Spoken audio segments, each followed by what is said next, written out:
حدیث نہیں مانتا تو لوگ کہیں گے فتنہ ہے تو فطروں نے اپنی شکلیں بدلی ہیں، لفظ بدلے ہیں، ادھا مان لو ادھا چھاڑ دو. ہم قرآن تو مانتے ہیں بابا، قرآن میں آ جائے بس فیصلہ لوگ ایک بات. جب حدیث کی بات آئے تو کہیں گے یار وہ حدیث ضعیف بھی تو ہوتی ہے نا، وہ صحیح بھی تو ہوتی ہے. بس پہلے قرآن کی بات کریں. میں مانتا ہوں حدیث ضعیف بھی ہوتی ہے، صحیح بھی ہوتی ہے، لیکن قرآن کی آیت منسوخ بھی تو ہوتی ہے، ناسخ بھی تو ہوتی ہے. پھر کیا کریں گے؟ تو آپ کہیں گے منسوخ کو چھوڑ کے ناسخ پہ عمل ہے، وہاں ضعیف کو علیحدہ کر کے صحیح پہ عمل ہے. اس پہ کیا پرابلم ہے؟ اللہ کے بندے پیغمبر کی حدیث کا بندہ سرے سے انکار کر دے اور ایسے جانے دے. یاد رکھیں حدیث کا منکر ایمان سے تو فارغ ہے ہی، عقل سے بھی فارغ ہے. آپ کہیں گے کیسے؟ عقل سے کیسے فارغ ہے؟ دوسرا پارے کا لفظ کیسے شروع ہوتا ہے؟ پڑھیے ذرا. بس سیقول السفہاء. سفہاء کس کی جمع ہے؟ سفیون کی. سفی کا معنی ہوتا ہے اسٹوپڈ پرسن، بے وقوف آدمی. کیوں؟ اللہ کس کو بے وقوف کہہ رہا ہے؟ بے عقل کس کو کہہ رہا ہے؟ قرآن کا دوسرا پارہ شروع ہو رہا ہے سیقول السفہاء. یہ بے وقوف کون؟ یہ کون سا طبقہ تھا؟ کون سے لوگ تھے؟ کون سا گروہ تھا؟ آگے پیچھے قرآن کی آیات پڑھیں، پورا چٹا کھٹا کھل جائے. سيقول السفهاء من الناس ما ولاهم عن قبلتهم التي كانوا عليها قل لله المشرق والمغرب. یہ واقعہ ہے تحویل قبلہ کا. تحویل قبلہ کیا تھا؟ نبی پاک علیہ السلام مدینہ طیبہ آئے، 17 مہینے گزر گئے.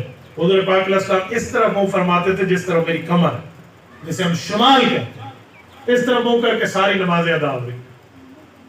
ساری نماز، فرض بھی، واجب بھی، سنت بھی، نفل بھی. کیونکہ نماز تو سن 1090 میں فرض ہوئی تھی اور ہجرت سن 1390 میں ہوئی ہے.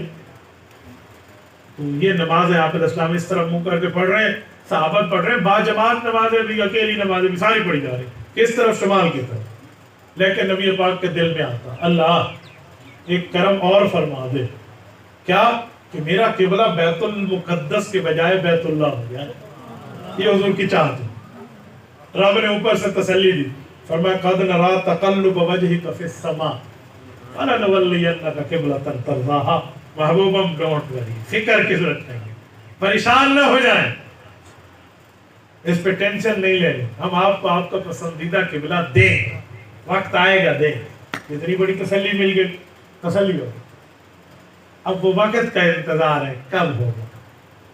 بنو سلمہ کی مسجد میں ابھی بھی چلے جائیں، مدینہ طیبہ میں مسجد قبلتین موجود ہے، 2 قبلوں والی مسجد. بابا مسجد کا تو ایک ہی قبلہ ہے، 2 قبلے کہاں سے آ گئے؟ قبلتین کا کیا مانا؟ 2 قبلے. تو 2 قبلے مل گئے. جس قبلے کی طرف حضور پاک منہ کر کے نماز پڑھ رہے ہیں، دوران نماز حکم آیا. یار یہ نماز سے پہلے بھی آ سکتا تھا، یا نماز کے بعد بھی تو آ سکتا ہے. اس سے پتہ چلا وحی ہماری اوقات کی پابند نہیں ہے، وحی اللہ کے حکم کی پابند ہے.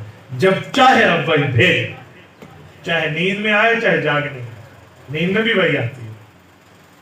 سورۃ والصافات میں موجود ہے انی ارا فی المنام انی اذبح. حضرت ابراہیم نے کہا تھا میں نے نیند میں دیکھا ہے میں تمہیں ذبح کر رہا ہوں. تو بیٹے نے کیا جواب دیا؟ ابو اپنا خواب پورا کرو. جی نہیں، افعل ما تؤمر، اللہ کے حکم کو پورا کرو. اور خواب اللہ کا حکم کیوں ہوا؟ اسی وجہ سے کہ اسماعیل علیہ السلام جانتے تھے یہ صرف میرے والد نہیں ہیں، یہ نبی بھی ہیں، اور نبی کا خواب صرف خواب نہیں ہوتا، اللہ کا حکم. تو وہی تو نیند میں بھی آتی ہے. تو وہی تو جب چاہے آ جائے.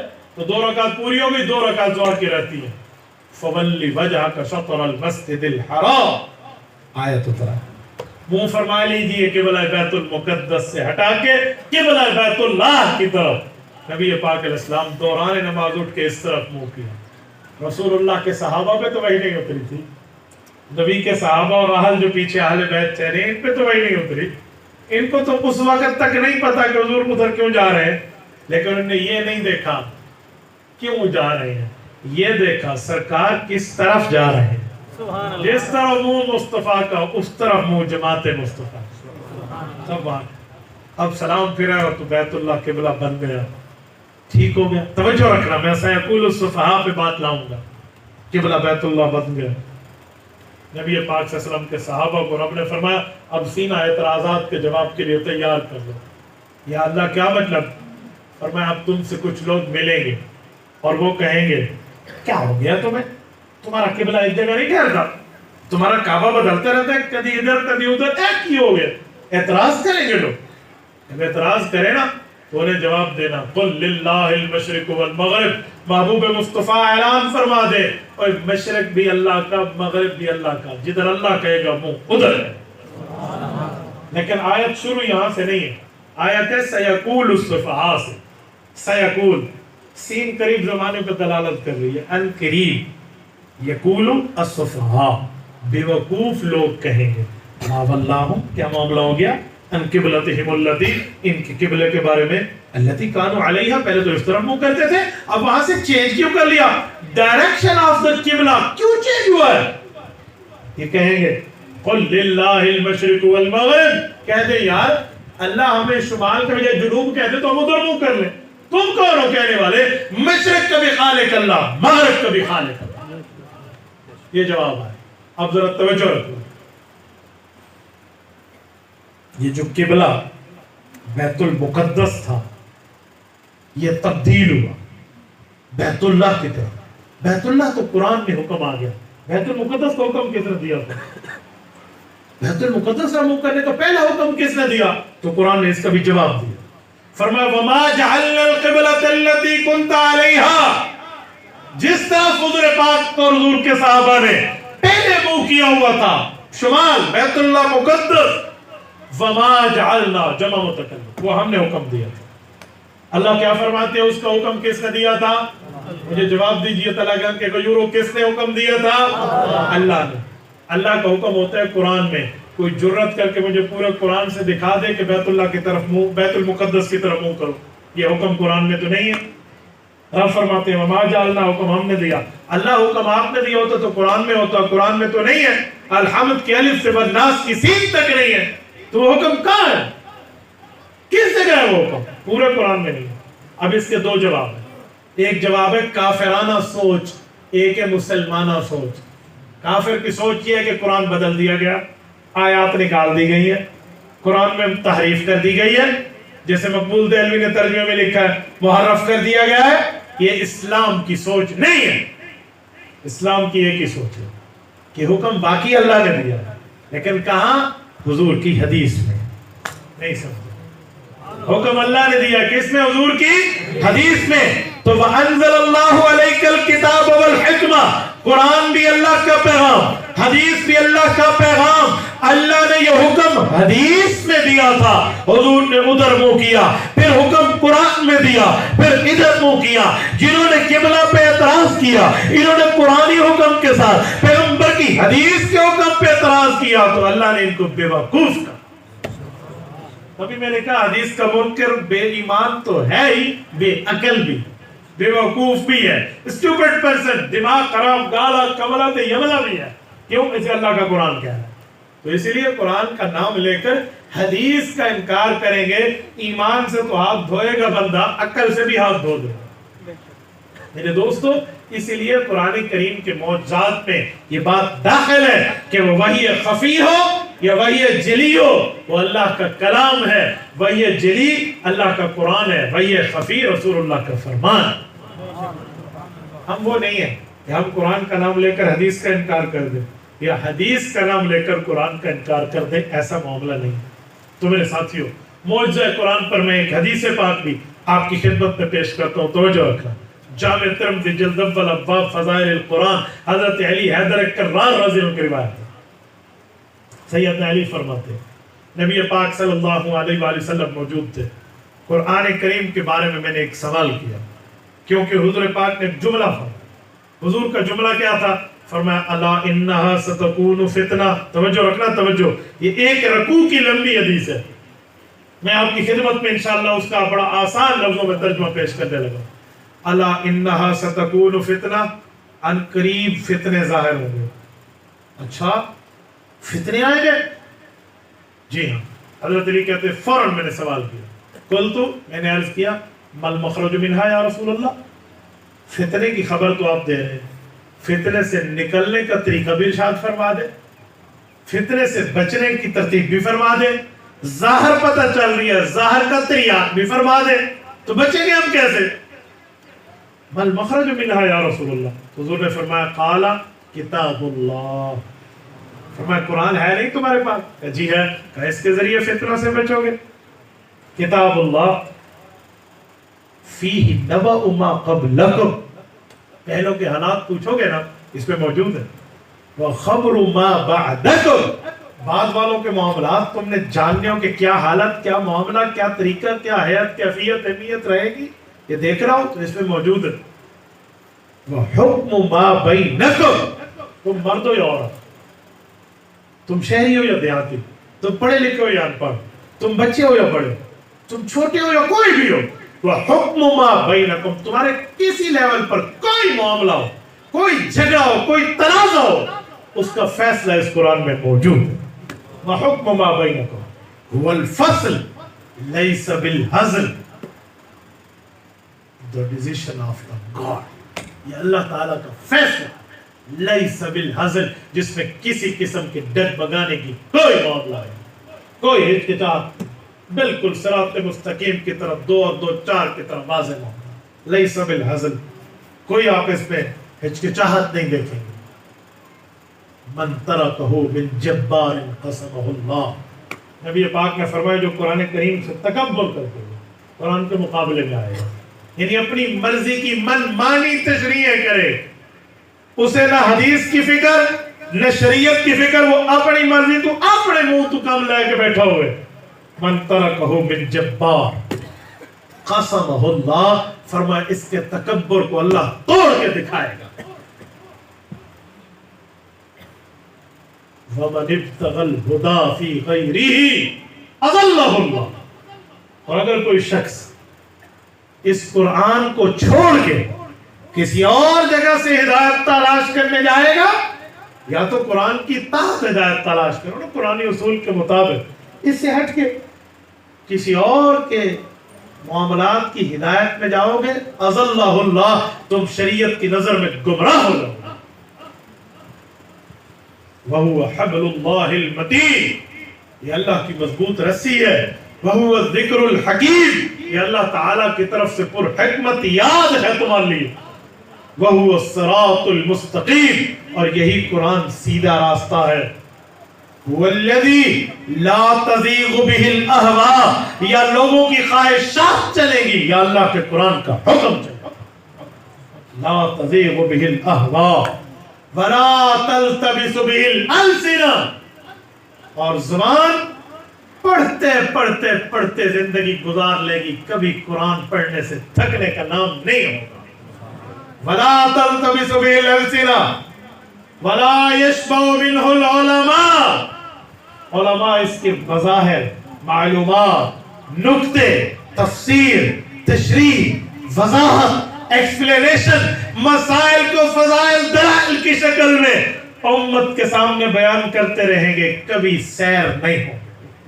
وَلَا يَشْبَعُ مِنْهُ الْعُلَمَاءُ وَلَا يَخْلُقُ عَنْ كَثْرَةِ الرَّدِّ، بار بار قرآنی احکام کو دہرایا جائے گا، ریوائزنگ کی جائے گی، دہرایا جائے گا، سنایا جائے گا، بتایا جائے گا، لیکن نہیں ایسا ہوگا کہ ہم بور ہو جائیں۔ لفظی ترجمہ وَلَا يُخْلَقُ عَنْ كَثْرَةِ الرَّدِّ، بار بار پڑھنے سے قرآن پرانا نہیں ہو۔ کہتے ہیں نا تبلی وَيُخْلِقُ اللَّهُ، بندہ کپڑا پہنے تو کہتے ہیں اللہ تیری جان پر اس کو پرانا کر دے، تو وَلَا يُخْلَقُ عَنْ كَثْرَةِ الرَّدِّ، بار بار پڑھیں گے نا کبھی اب قرآن پرانا نہیں ہوگا۔ یقین مانیں، تلاوت کریں قرآن کا اپنا مزہ، نماز میں پڑھیں قرآن کا اپنا مزہ، تراویح میں سنیں نماز کا اپنا، قرآن کا اپنا مزہ، ہر جگہ کا مزہ ادھر وکھرا ہی مزہ ہے، اپنا اپنا ہے، اس میں کوئی ایسا تو نہیں۔ خالی الفاظ سننے میں بھی جتنی قرآن کریم کی دل میں بات ہے نا یار، حضرت علی المرتضیٰ فرماتے ہیں میرا جی چاہتا ہے میں اللہ سے بات کروں تو نماز پڑھتا ہوں، جب میرا جی چاہتا ہے میرا اللہ مجھ سے بات کرے تو قرآن کی تلاوت کرتا ہوں۔ وَلَا يُخْلَقُ عَنْ كَثْرَةِ الرَّدِّ، بار بار پڑھنے سے قرآن پرانا نہیں ہوگا۔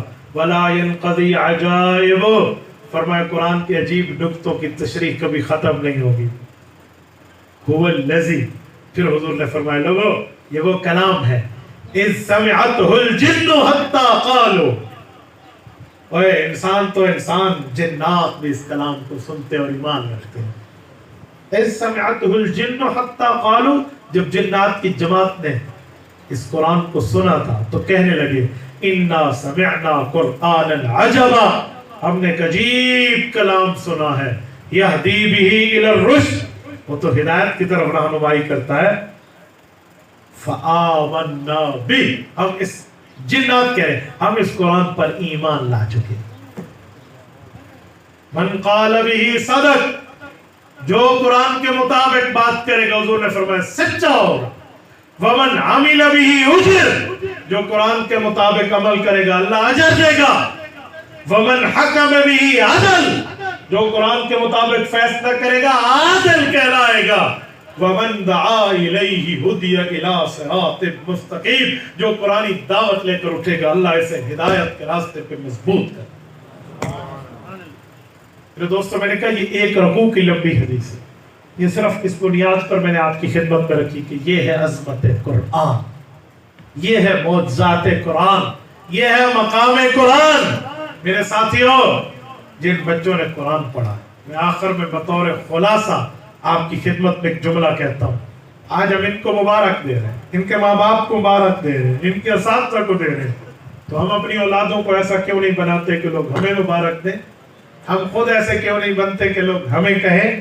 یقین مانیے جب ہماری اولادیں قرآن پڑھیں گی تو خدا کی قسم قرآن تو قیامت تک رہے گا، ہماری نسلوں کا ذکر بھی قیامت تک رہے گا، ورنہ تاریخ کے نقوش میں ہم مٹ جائیں گے، ورنہ کوئی نہیں پتا.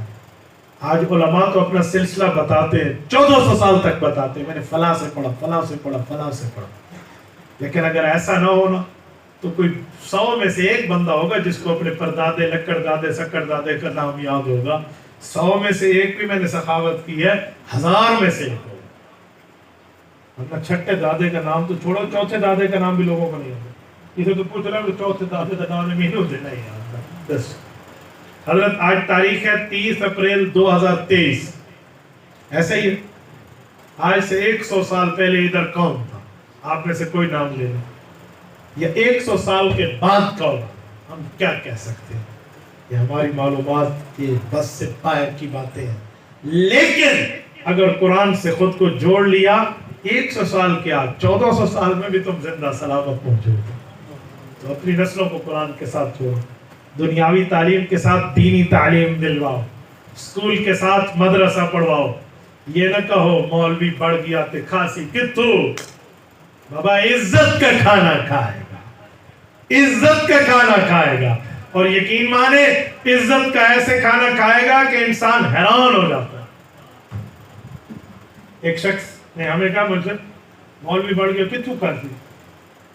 میں ڈاکٹرز، پروفیسر، انجینئرز، ان حضرات سے بڑی معذرت سے ساتھ کہتا ہوں، میں احترام کرتا ہوں ان کا، لیکن بات آئی نا کمپٹیشن کی تو میں کہتا ہوں. میں نے کہا میں نے تو نہیں دیکھا کسی ڈاکٹر کے پاس لوگ جائیں بھئی گھر میں دعوت کر لو تاکہ ڈاکٹر صاحب قدم رکھیں گے گھر میں برکت ہو جائے گی. ہے پروفیسر کو بلا لو، جج کو بلا لو، وکیل صاحب کو کسی بیوروکریٹ کو بلا لو، گھر میں قدم رنجا فرمائیں گے برکت ہو جائے گی. لوگ کیا کہتے ہیں کس میں بلاؤ؟ جی مولوی صاحب کو بلا لیں، حافظ صاحب کو بلا لیں، قرآن والے کو بلا لیں. یہ کہہ کر عزت بتائی جاتی ہے تو پتہ چلا عزت ہے تو قرآن کے ساتھ ہے، شریعت کے ساتھ. اور پھر آپ کی اولاد عالم حافظ بنے گی. عالم حافظ کا مقام کیا ہے؟ وہ مصلی امامت پہ ٹھہرے گا. مصلی امامت کیا ہے؟ اس کے آگے تو آگے اس کے برابر بھی کوئی نہیں ہوگا، آگے تو آگے برابر بھی کوئی نہیں. اور پھر قرآن کی وجہ سے آپ کی نسلیں پوری دنیا میں چمکیں گی. کسی زمانے میں میری گریجویشن مکمل ہوئی تو ایک ملک سے ہمیں دعوت ہے جی اس کو لے جائیں، پھر 1.5 لاکھ روپے ماہانہ کی تنخواہ ہے، اس کو نوکری کرائیں. میں نے کہا میں نہیں جاتا، میں گلی گلی قرآن سناؤں گا، میں یہاں پاکستان میں رہتا ہوں. سارے مجھے کہتے تھے 1.5 لاکھ روپے مہینہ دی تنخواہ کو لت ماری بھی بھوک مار گئے تیرا ہاتھ ہی کہنے گے. پوچھ رہا تھا کہ کوئی نہیں آئے رزق تو لت نہیں مری دی جل. میں نے کہا جی میں نہیں جاتا. آج 10 سے 20 سال کا زمانہ گزرا ہے، وہی جو میری قطر سے نوکری لے کر آئے تھے نا، آج کل میرے پاس آ کے کہتے ہیں حضرت ایک سیلفی تو دے دیں. کیوں؟ ہم وہاں بتائیں گے مفتی عبدالواحد کے ہم پڑوسی ہیں. لیکن جی میں تو تھوڑی بوتھی میں کھڑا سے سیلفی نہیں لئی. تو ان اللہ یرفع بہذا الکتاب اقواما، قرآن کے ساتھ اللہ عزتیں دیتا ہے.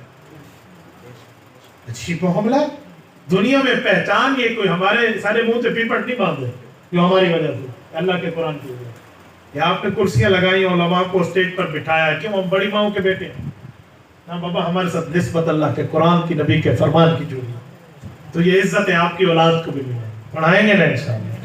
اللہ تعالیٰ آپ کو خوش و خرم رکھے صراط مستقیم پہ رکھے. ماشاءاللہ مجھے بہت خوشی ہوئی جب میں یہاں پہنچا خصوصاً پرچم نبوی کے ساتھ ان حضرات نے استقبال کیا. یہ جمعیت علماء اسلام کا پرچم وہ پرچم ہے جس کو ام عائشہ رضی اللہ تعالی عنہ کا دوپٹے ہونے کا شرف حاصل ہے. میرے دوستو یہ اسلام کی پہلی جنگ بدر کا وہ ہے علم ہے مسلمانوں کا. یہ وہ پرچم ہے. اس پرچم کو جنگ بدر سے لے کر شیخ الہند تک سب کی رہنمائی کا شرف حاصل ہے. اور یقین مانے میں بعضوں کا حیران ہو جاتا ہوں کہ اللہ تعالیٰ نے دونوں پرچم جمعیت علماء کو دیے ہیں. حدیث پاک میں نبی پاک علیہ السلام کے دو پرچم ہوتے تھے, ایک راعیہ ہوتا تھا اور نبی پاک صلی اللہ علیہ وآلہ وسلم کا جو پرچم تھا دوسرا لوا تھا. راعیہ بڑا پرچم ہوتا تھا, لوا چھوٹا پرچم تھا. جو بڑا پرچم تھا نا وہ دھاری دار تھا اس طرح, اور جو چھوٹا پرچم تھا وہ سفید تھا. تو چھوٹا پرچم جمعیت طلبہ کے پاس ہے جو چھوٹی جماعت ہے, بڑا پرچم بڑی جماعت کے پاس ہے جو یہ جمعیت علماء کا پرچم ہے. یہ دونوں پرچم اللہ پاک نے چن کے دیے.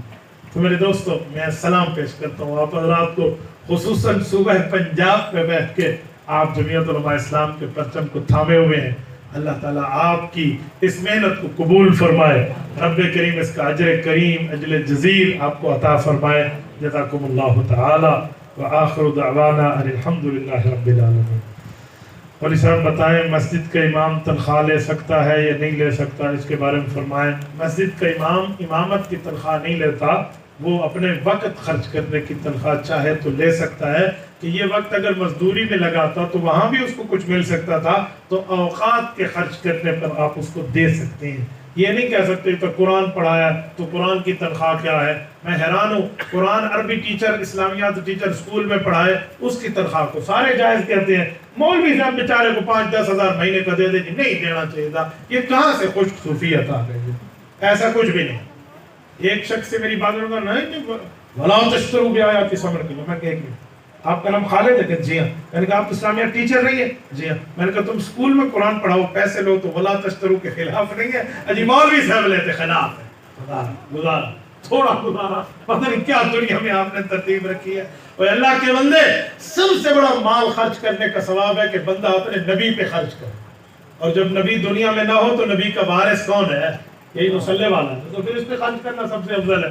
نہیں, گارا مٹی پہ خرچ کریں گے, اللہ کے دین کے وارث کے اوپر خرچ نہیں کریں. عجیب دنیا کی مخلوق بن گئی ہے. میں تو بہت حیران ہوں. ائمہ کی قدردانی کرنی چاہیے. وہ امام ہے تمہارا, اس ایک نماز وضو نہ کیتا نا تو اسے غسل کر کے پیچھے کھلوتے ہو, تمہاری نماز نہیں ہونی. وہ ایک نماز وضو چھاڑ دیتا تھا. لوگ پتہ نہیں مولوی کو سمجھتے کیا ہے, وہ مولوی کے پیچھے چلے آگے نہ بڑھیں. مولوی کے پیچھے ہوتا ہے تو بندہ زندہ ٹھہرا ہوتا ہے پیچھے. جو آگے چلا جاتا ہے نا چارپائی پہ سویا ہوتا ہے اللہ اکبر ہوتے کیا, مولوی کے پیچھے چلنا سیکھو, اس کی عزت احترام بندہ کرے. مفتی صاحب عورت میت کا مسنون کفن کیا ہے, اس کی وضاحت فرمائیں. کفن کو سلائی کرنا, کفن کا سلائی کچھ بھی نہیں ہے.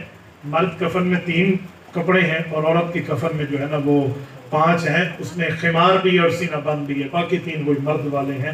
تو آپ اس کو رکھ سکتے. اچھا شلوار قمیض سلائی کر کے نہ آ سکتا دی پڑھ ہے نہ آسی کا دی سن ہے. یہ رواج ہو سکتا ہے, شریعت کا معاملہ نہیں ہے. اس لیے سلائی والا کفن تو میں یار یہ احرام سلائی والا ہم پہنتے ہیں جی, احرام بھی تو کفن کی مثل ہے نا بس. تو کوئی سلائی ولائی والی ترتیب نہیں ہے. حتیٰ کہ بنیان کوئی اندر سے احرام میں پہننا چاہے نا تو علماء اس کو منع کرتے ہیں کہ بنیان بھی آپ نہیں پہنتے. ایک شخص مجھے کہہ رہے ہیں انڈرویئر پہن لوں, میں کہ میں تے آپ ذمہ داری کی اجازت نہیں دیتا, کسی اور تو پوچھ لے. نہیں اصلا ہوا کپڑا میں تے ہوا تو پا تے کل کیا مطلب میری گردن نو پھدا ہویا ہوے میرے کو طاقت ہے کوئی نہیں, اسی او مسئلہ دسنا جڑا اللہ رسول تجھے تو بھائی یہ وہاں سلا ہوا نہیں ہے. اللہ تعالیٰ کی اہم عبادت نماز ہے. جب آدمی نماز ادا کرتا ہے پھر نماز کے بعد دعا کرتا ہے, اللہ سے مانگتا ہے, کیا یہ جائز ہے یا نہیں ہے. تو بابا اللہ سے نہیں مانگیں گے تو کیا بت سے مانگیں گے؟ غیر اللہ سے مانگیں گے تو اللہ سے تو مانگنا چاہیے. حدیث میں ہے جو بندہ ایک نماز پڑھ لے نا اس کے بعد پیکج مل جاتا ہے. کوئی ایک دعا قبول ہے، جو چاہو مانگ لو، جو چاہو مانگ لو. تو نماز کے بعد دعا نہیں مانگیں گے تو اور کیا مانگیں گے؟ نماز کے بعد دعا کی کتابیں بھری ہوئی ہیں کہ نبی پاک علیہ السلام نے یہ دعا مانگی، یہ مانگی، یہ مانگی. ذات المال کا معنی حضرت جبرائیل کی پگڑی ہے قائد جمعیت والے جبرائیل امین نے پگڑی پہنی ہے. بہقی شریف کی حدیث اٹھا لیں.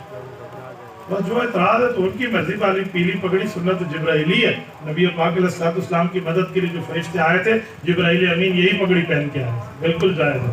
اس زمانے میں کفر کے خلاف یہ پگڑی استعمال ہوئی تو آج کے دور میں بھی ہو رہی ہے. الحمدللہ رب العالمین والعاقبۃ للمتقین والصلاة والسلام على سید رسول وخاتم النبیین. ربنا ظلمنا انفسنا وان لم تغفر لنا وترحمنا لنكونن من الخاسرین. ربنا آتنا في الدنيا حسنة وفي الآخرة حسنة وقنا عذاب النار وادخلنا الجنة مع الأبرار يا عزيز يا غفار يا أرحم الراحمين. إلهي آت نفسي تقواها وزكها وأنت خير من زكاها أنت وليها ومولاها. اے میرے مولا اس پروگرام کو قبول فرما. جن نے پڑھا ہے ان کا پڑھنا قبول فرما. جن والدین اور معاونین نے پڑھوایا ان کا پڑھوانا قبول فرما. جن اساتذہ نے پڑھایا ان کا پڑھانا قبول فرما. اللہ جتنے دوست آئے بیٹھے ہاتھ اٹھائے بیٹھے ان کے دل کی جائز حاجات اور خواہشات کو پورا فرما. بیماروں کو صحت عطا فرما. جو دنیا سے رخصت ہو گئے ان کی قبول کو جنت کا باغ بنا.